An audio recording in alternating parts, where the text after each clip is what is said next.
మీరు కార్డు పడేస్తే పార్టీకి ప్రమాదం వస్తుంది. మీరు యాక్టివ్గా ఉన్నంత వరకు ఎవ్వడు ఏ శక్తి కూడా ఈ రాష్ట్రంలో ఏమీ చేయలేరు. అది మాత్రం వాస్తవం. ఇలాంటివన్నీ చేసుకుంటూ నేను ఈసారి ఇంకొక విషయం కూడా మీకు చెప్పాలి. నేను వారానికి 2 గంటలు రాష్ట్ర స్థాయి నుంచి గ్రామ స్థాయి వరకు నాయకులు ఎట్లా పనిచేస్తున్నారో మీ జాతకాలన్నీ ఆన్లైన్లో చదువుకుంటున్నా. అదే మరిగా మండే అయితే సెక్రటరియట్కి పోయి రియల్ టైం గవర్నెన్స్, అక్కడ ప్రభుత్వ అధికారుల జాతకం అంతా ఒకసారి చదువుకుంటున్నా.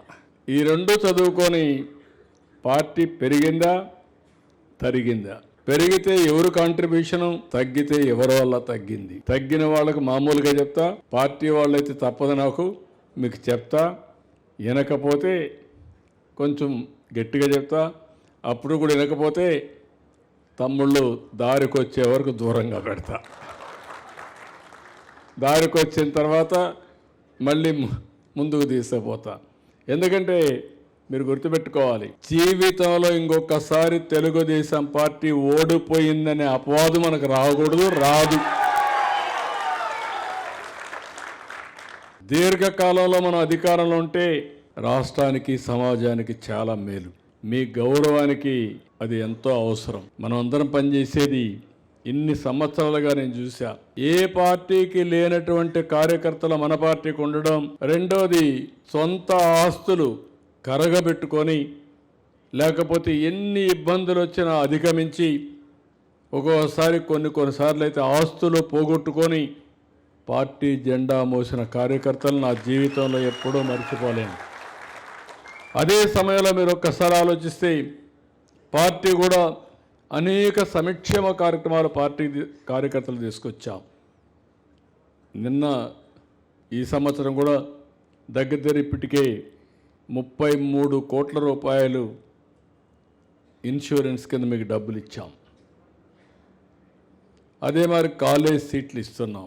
మన కార్యకర్తలు వచ్చినప్పుడు నేను ఒకటే చెప్పా, దానికి హద్దులు లేకుండా నా కార్యకర్త అనారోగ్యం పాలైతే పూర్తిగా కాపాడుకునే బాధ్యత నేను తీసుకుంటున్నానని చెప్పి కూడా నేను మీకు తెలియజేస్తున్నా. రేపు రాబోయే రోజుల్లో 1 ఫ్యామిలీ 1 ఆంట్రప్రెన్యూర్ అన్నాం. 1 ఫ్యామిలీ 1 ఆంట్రప్రెన్యూర్ అన్నప్పుడు దాంట్లో కూడా మనం అగ్రస్థానంలో ఉండాలి.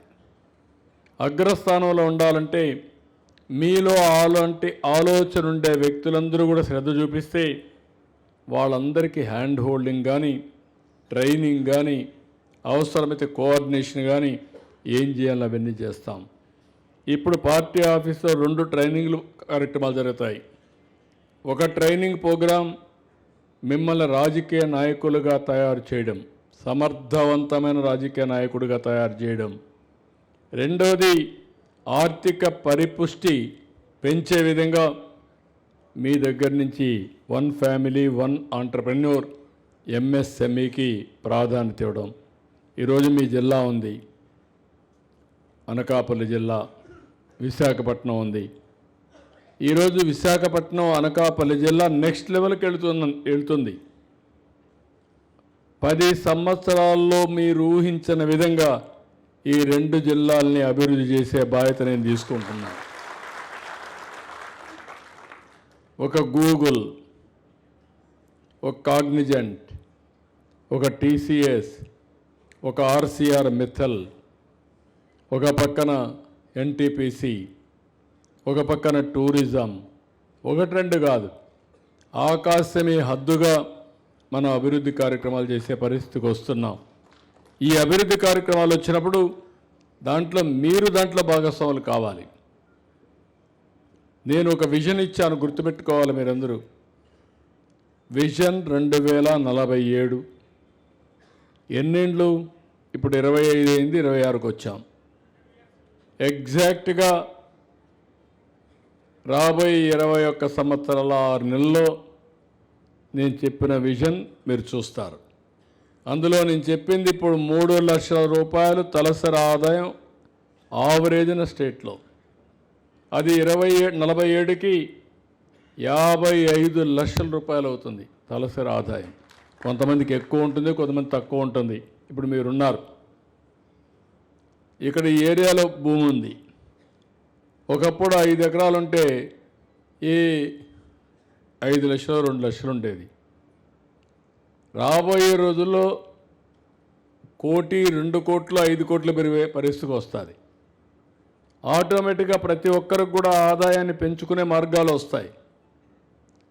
ఇప్పుడు ఇక్కడ ఆర్సీఆర్ మిత్తల్ ఉంది. నేను డౌన్ స్ట్రీమ్ ఇండస్ట్రీస్ అన్ని పెట్టిస్తాం. ఎవరైనా అలాంటి ఆలోచన ఉండే వాళ్ళని అందులో పెట్టి మనం కూడా పికప్ చేస్తే ఒకటి కాదు ఇలాంటి అనేకమైన ఆలోచనలు తీసుకొస్తా దాన్ని ఉపయోగించుకునే బాధ్యత మీదని చెప్పి మరొకసారి తెలియజేసుకుంటూ ఇక్కడ నేను చూశాను. ఒక విధంగా చూస్తే డిఫరెంట్ సర్వేస్లో డిఫరెంట్గా చెప్తున్నాయి. ఓవరాల్గా మాత్రం నాకు ఈ 4-5 జిల్లాల్లో పార్టీ ఇమేజ్ అంటే ఎన్డీఏ ఇమేజ్ పెరిగింది, తెలుగుదేశం పార్టీ ఇమేజ్ పెరుగుతూ ఉంది, వైఎస్ఆర్ కాంగ్రెస్ పార్టీ మసకబారే పరిస్థితి వచ్చింది. అట్లని చెప్పి ఓవర్ కాన్ఫిడెంట్ మాత్రం ఉండడానికి వీలు లేదు.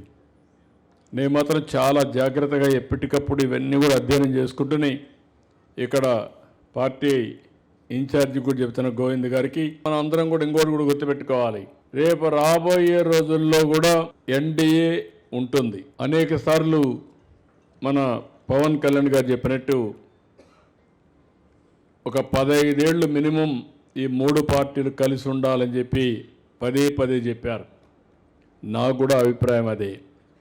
అందుకే నేను ఆయనకు గౌరవం ఇవ్వడం, ఆయన నాకు గౌరవం ఇవ్వడం, అదే మరి ప్రధానమంత్రి గారు కానీ కేంద్రం కానీ మనం అనుకున్న పనులు చేయడం, ఇవన్నీ కూడా ఒక పద్ధతి ప్రకారం చేసుకుంటూ వస్తున్నాం. మీరు కూడా ఆలోచించాల్సింది అవసరమైతే ఇంకొక 2 పనులు ఎక్కువ చేస్తాం ఇలాంటి నియోజకవర్గాల్లో. ఎందుకంటే కోయిలేషన్ ఎక్కువగా స్ట్రాంగ్గా ఉండే నియోజకవర్గాల్లో ఎమ్మెల్యే జనసేన ఉంటే తెలుగుదేశం మేజర్ పార్టీ కాబట్టి 10 పనులు ఎక్కువ చేయడానికి ఏమేం చేయాలో అన్ని పనులు చేస్తాం. అది నా బాధ్యత. అదే సమయంలో మీటింగ్లు పెట్టుకొని మీకు ఏ పని వచ్చినా చేసే బాధ్యత గోవింద్ గారికి ఉంది. ఇక్కడ మంత్రి గారు కూడా ఉన్నారు. 2 పార్టీల మధ్య ఫిక్షన్ రాకుండా సమన్వయం చేస్తూ కోఆర్డినేట్ చేస్తూ కొల్లు రవీంద్ర దీన్ని కూడా కోఆర్డినేట్ చేయాల్సిన అవసరం ఉందని చెప్పి కూడా నేను మీకు తెలియజేస్తున్నా. ఇంకా చాలా డీటెయిల్స్ ఉన్నాయి. నేను డీటెయిల్స్ పోవడం లేదు, ఎందుకంటే మీరందరూ మళ్ళీ ఫోటో కావాలంటున్నారు. ఫోటో మేజర్ ఇష్యూ, దానికి కూడా చాలా టైం కూడా అవుతుంది. కానీ ఒక్క విషయం మాత్రం ఫైనల్గా చెప్పేసి ఫోటోకి వెళ్దాం. భవిష్యత్తులో కూడా మీకు అంతా ఒకటే విజ్ఞప్తి చేస్తున్నా. నేను మీ అందరికి విజ్ఞప్తి చేసేది ప్రజలకు దగ్గర మీరు ఉండండి. ఏ ఎన్నికల్లో ఇక మీదట ఓడిపోవడానికి వీలు లేదు. అది వార్డు కావచ్చు, పంచాయతీలో వార్డు కావచ్చు, మున్సిపాలిటీలో కౌన్సిల్ కావచ్చు, అన్నీ మనమే గెలవాలి. గెలవాలి అంటే అనునిత్యం ప్రజలతో మీరు సంబంధాలు పెట్టుకోవాలి. అవుట్ రీచ్ కానీ, కమ్యూనికేషన్ కానీ, నెట్వర్క్ కానీ, సోషల్ మీడియా కానీ మీరు చేసుకోవాలి. అది మీరు చేసుకుంటూ ఉంటే మీరు ప్రజల్లో పరపతి పెంచండి. మీ పరపతి పెంచే బాధ్యత నాది. మీరు మాత్రం ప్రజల్లోకి పోకుండా నాకు గౌరవం ఇవ్వమంటే నా దగ్గరకు వచ్చి నా ప్రదర్శన చేస్తే నేను మాత్రం అలాంటి వాళ్ళని క్లియర్ కట్గా దూరంగా ఉంటా. కాబట్టి ఇప్పటి నుంచి మీ యొక్క ఇప్పటికే మీరు చూసుంటారు, పదవులు ఇచ్చేటప్పుడు 100 సార్లు ఆలోచిస్తున్నా. మీ ఫోటోలు కూడా చూసుకుంటున్నా. అందుకే ఒకసారి వచ్చినప్పుడు మళ్ళీ ఒకసారి రీకలెక్ట్ చేసుకుంటా ఉంటా. ఫోటో, హిస్టరీ, జాతకం, పర్ఫార్మెన్స్, పబ్లిక్ ఫీడ్బ్యాక్. మొన్న మీరు చూస్తే ఇప్పుడు కూడా వచ్చి ఉంటాయి మీకు. నా మీద వచ్చింది నేను అడిగా, ఎమ్మెల్యే మీద అడిగాం, ఎంపీని అడుగుతాం, కలెక్టర్ని అడుగుతాం. మీరిచ్చే ఇన్ఫర్మేషన్ ఒక 12-14 ఇన్ఫర్మేషన్ తెప్పించి అన్నీ బేరీ చేసుకొని వడగట్టి ఎవరు సమర్థులు, ఎవరి వల్ల నష్టం వస్తుంది, లాభం వస్తుంది, 2 చేసి రాబోయే 6 నెలల్లో యాక్షన్ ప్లాన్ తయారు చేసుకున్నాం. నేను ఒకటే చెప్తున్నా, ఎమ్మెల్యేలకు కూడా చెప్పాను, నేనేదో ఎలక్షన్ అప్పుడే మీతో మాట్లాడతాను లేదు. మీరు తప్పు చేస్తే ఇప్పుడే చెప్తా, అప్పుడు కూడా నా మాట వినకపోతే కంట్రోల్ చేస్తా, కంట్రోల్ చేయకపోతే రామ్ రామ్ అని నమస్కారం పెడతా. నాకేం బాధ లేదు. అంత ఫర్మ్గా ఉండి పార్టీని కాపాడుకుందాం. పార్టీని కాపాడుకోవడమే కాకుండా ఎప్పటికప్పుడు ప్రజల్లో చూశాను ఈరోజు కూడా స్వచ్ఛ ఆంధ్రప్రదేశ్కి వస్తే బ్రహ్మాండమైన రెస్పాన్స్. అంటే నాకు కూడా ఒక సాటిస్ఫాక్షన్. రాబోయే 3 నెలల్లో 4 నెలల్లో మ్యాక్సిమం 1 ఇయర్లో ఈ రాష్ట్రం మొత్తం ఇంట్లో ఉండే చెత్తను పొడి చెత్త తడి చెత్తగా మార్చి అక్కడి నుంచి కాంపోస్ట్ కానీ లేకపోతే ఈ చెత్తను తీసుకుపోయి కరెంటు తయారు చేసుకొని ప్రతి ఒక్క ఊరు ప్రతి ఒక్క గ్రామం ఒక పరిశుభ్రమైన గ్రామంగా తయారు చేసుకుంటున్నారు. అనేకమైన వినూత్నమైన కార్యక్రమాలు తీసుకొచ్చాం. దీనివల్ల రాబోయే రోజుల పొలాల్లో ఉండే గడ్డి దగ్గర నుంచి సర్క్యులర్ ఎకానమీలో ఎలక్ట్రానిక్ వేస్ట్ దగ్గర నుంచి everything how to convert it అనేది సర్క్యులర్ ఎకానమీ ద్వారా ముందుకు పోతున్నాం. ఇది చేయగలిగితే నేను ఎప్పుడో 3 డికేడ్స్ ముందు స్టార్ట్ చేశాను. పచ్చదనం పరిశుభ్రం, అదే మరి నీరు మీరు అనే కార్యక్రమాలు. ఈరోజు మీరు చూస్తున్నారు నీరు మీరు కార్యక్రమం. రేపు తొందరలోనే విశాఖపట్నం వరకు ఉత్తరాంధ్ర సుజల స్రవంతి వస్తుంది. ఇది శ్రీకాకుళం వరకు తీసుకెళ్తాం. ఈ సంవత్సరం 2-3 నెలల్లోనే ఈ నీళ్లు తీసుకొచ్చే బాధ్యత తీసుకుంటాం. ఫైనల్గా మిమ్మల్ని కోరేది మళ్ళీ విజ్ఞప్తి చేస్తున్నా, ట్రెమెండస్ అభివృద్ధి చేస్తున్నాం. నా జీవితంలో నేను ఊహించినటువంటి అభివృద్ధి చేయగలుగుతున్నాం. అదే సమయంలో మిమ్మల్ని కోరేది దీన్ని ఓట్లుగా మార్చే బాధ్యత మీది. మొన్న మనకు వచ్చింది 57% ఓట్లు వచ్చాయి. 94% స్ట్రైకింగ్ రేట్ వచ్చింది. ఒక 4-5% పెంచితే 100 సీట్లు మనమే గెలుస్తాం. ఎప్పుడు కూడా వై నాట్ ఎవ్రీథింగ్ మనం మంచి పని చేసినప్పుడు అన్నీ గెలవాలని లక్ష్యంగా పెట్టుకుంటాం. నేను గవర్నమెంట్ కూడా డ్రైవ్ చేస్తున్నా 70-80% సాటిస్ఫాక్షన్ లెవెల్ ఉండాలని.